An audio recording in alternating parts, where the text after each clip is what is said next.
All right, let's talk Fallout. So I'm a little less excited about Fallout Season 2. This was a little bit of a struggle. It started out strong, got a little bit muddled in the middle, ends a little bit stronger. At the end of the first season, our trio kind of gets broken up. The Ghoul and Lucy McLean, played by Ella Purnell and Walton Goggins, they go off to New Vegas to chase her father, played by the great Kyle MacLachlan, to see what he's up to, bring him to justice.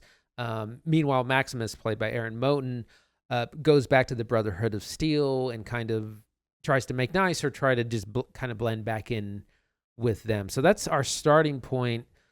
And it's just, the show is a little all over the place. There's way too much going on.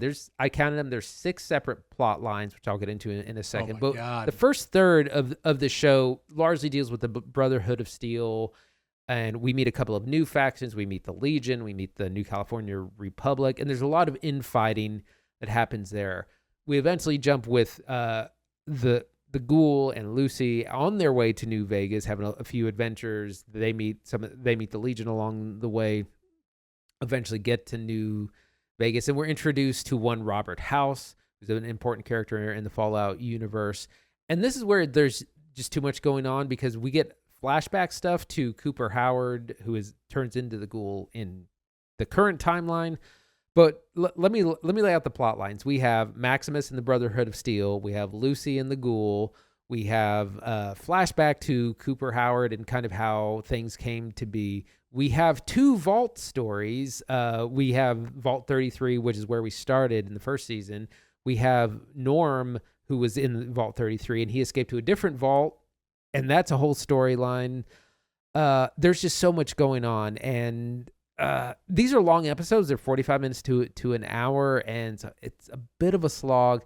Didn't like it as much as I did the first season. And it did the criminal thing that Alien Earth did, where it doesn't really wrap up at the end of the season, which was another thing that I loved about A Night of the Seven Kingdoms. Like, that show open and closes very neatly. Like, they filmed it as if they weren't going to get any more seasons. Fallout ends, and it's a whole bunch of like, well, stick around for season 3 so you can actually find out some answers to questions. And that's exactly what Alien Earth did. It did not feel like conclusive at all. And that's what we get a little bit here. That's such a shame, because I don't know where they go next. That's the thing. Like, I think Amazon and Fallout have figured out the secret sauce to adaptation is you cherry pick the absolute best parts right away. First season worked pretty good. That was based kind of Fallout 4, Fallout 3. Season 2, we are immediately going down the rabbit hole of the spin-off game Fallout New Vegas, which was not even really a mainline title. It was made by another studio. Like, it's beloved in the Fallout community, but like was not a particularly huge deal upon release. Like New Vegas is kind of its own thing. And I imagine this show probably does not have a lot to directly do with the world of that video game. Maybe I'm wrong. Haven't read it. But what I do know is you shoot your best ammunition up front, right? And so I don't know where they go with 3. I would have hoped this would kind of end in a way that's like, hey, maybe there will be more. I mean, they could certainly not do it, but it is a very expensive show. And if that's not evident in the look and the sound and the feel and the costuming and effects, it should be evident in the fact that Walton Goggins is only in 1/6 of it, because he's expensive and they can't spend all their money on just him, right? So they got to like fill it out with these other plot lines. You got to have Zach Cherry come up from the Severance floor and be a vault member, right? Vault dweller. I guess questions for what's going on here. Like, why do you think it's this way? And what do you think they will change for season 3, if anything? They need to consolidate the plot lines. Like I said, and I forgot one, which was Kyle MacLachlan's character, Hank McClain Sr., is returned to Vault-Tec doing nefarious things. So again, 6 separate plot lines. They kind of come together in the end. Not really a whole lot. There's a whole lot of like, you think you're getting an answer to a question, and then you get half an answer and stick around for season 3. So I think they need fewer plot lines. It just needs to be more focused. The episodes, I think, just need to be shorter. Like, they're struggling for an hour of content. I feel like they're really stretching things out. There's a lot of filler. It feels like there's a big deal about Macaulay Culkin being in this. He's in like 2 scenes, and yeah, he's I saw not a Reddit thread about him. I could have I could have played his role. Like he doesn't like even like do anything stand out. He's just a famous.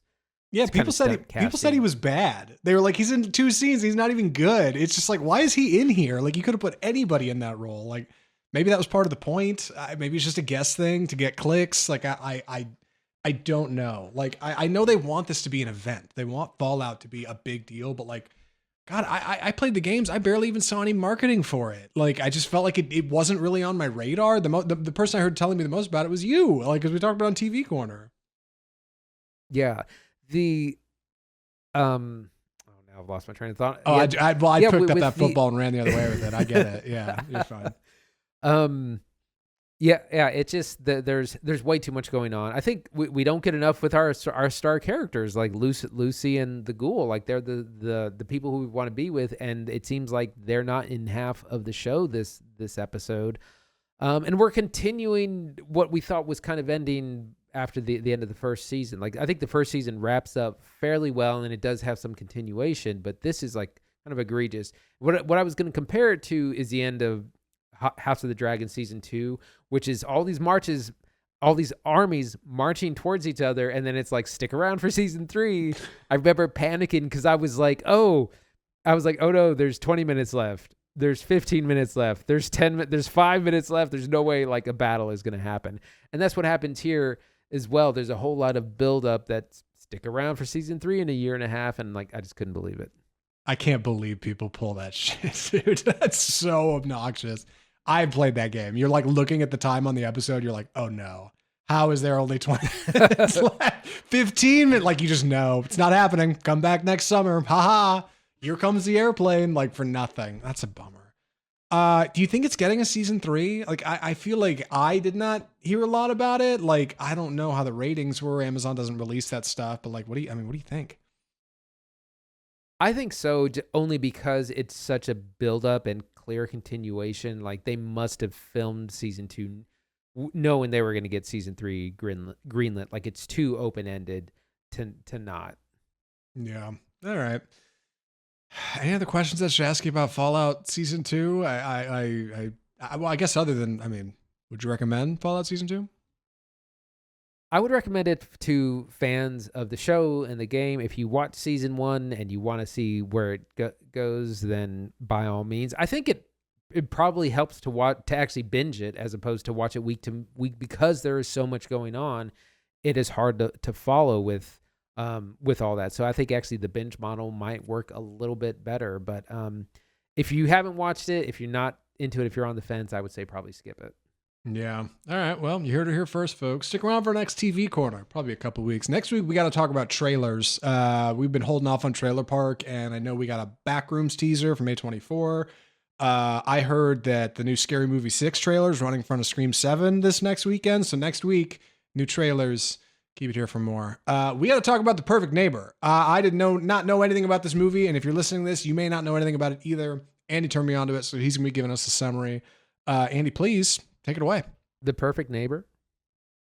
So this is a documentary that came out in October. It has been nominated for a Best Documentary for the 2026 Oscars. It was on Netflix, so I wanted to check it out. I kind of